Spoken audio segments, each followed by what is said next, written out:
New Year's is exactly 8 minutes from now. Here are 8 things I've learned so far this year. Starting with, I've seen a lot of people becoming depressed, incels, nihilists, or pessimists because of the things they have watched online. I myself got into the position where I feel down whenever I see these videos and have the tendency to compare myself to others. This type of content can change people's perspective about life and about their self-image. But if you constantly watch things that gives you toxic advice like hating yourself or others because of XYZ, or even make you compare yourself to others' success, and that's where it becomes a problem. My tip here is to take these influencers' advice with the tiniest grain of salt. Be mindful of what you watch. If you consume more of these negative things, the harder it is for you to leave. And believe it or not, it's much easier and better for you to trust your own judgment than trusting some random online dudes who'd say that women suck.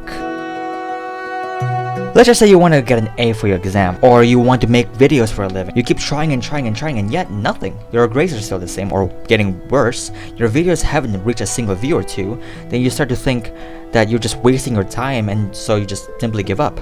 Don't. Right now, those failures are your experiences for you to learn. And when you fail, you get the opportunity to learn to avoid those failures in the future. If you give up now, how are you supposed to know that you're going to succeed later on?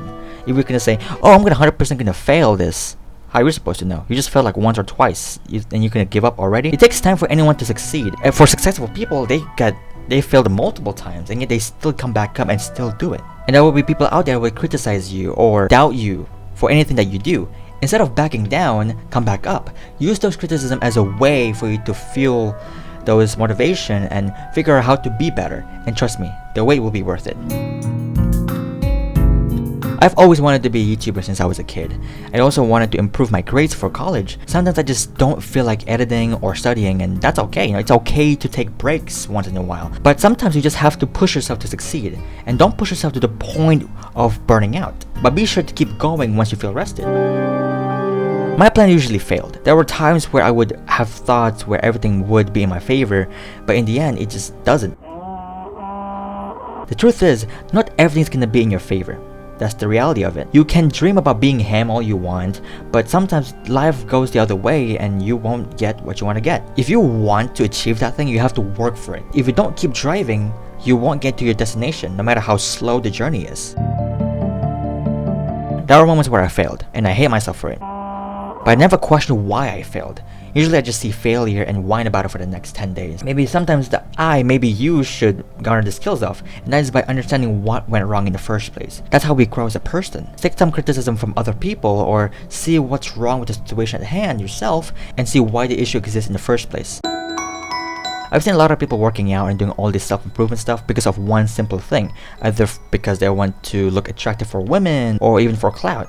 Brother, why can't you just do this for yourself? Maybe you feel insecure about your body, maybe you work out because you want to look better for yourself and not for others. Just focus on improving because you want it, not to impress others. Because when you do make it, just to show it off to others, and no one actually cares about it, or even worse, sees you as a douchebag, then you felt like as if you just did this for no reason. And sure, make a garden, butterflies come, and if they don't, at least you have a beautiful garden. Sure, but you gotta build one because you think it looks nice, because it interests you. There were moments in my life where I just held into something that already left, thinking about what I should have done to change the outcome.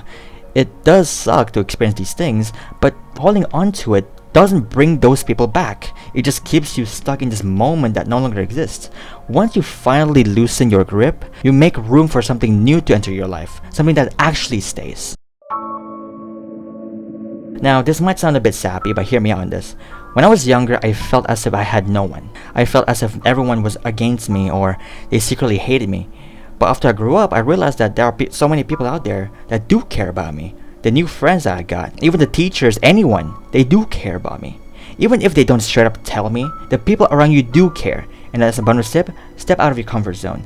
If you feel alone, reach out to others. Reach out to others that you trust. And if possible, try to talk to other people. Make new friends. Sure, it's easier said than done, but how would you know if that person's gonna be your next friend? Gonna be your potential friend for life, or your life partner, or anything, if you don't do anything? Just start small and trust. When you two get together, they will care for you as much as you care for them.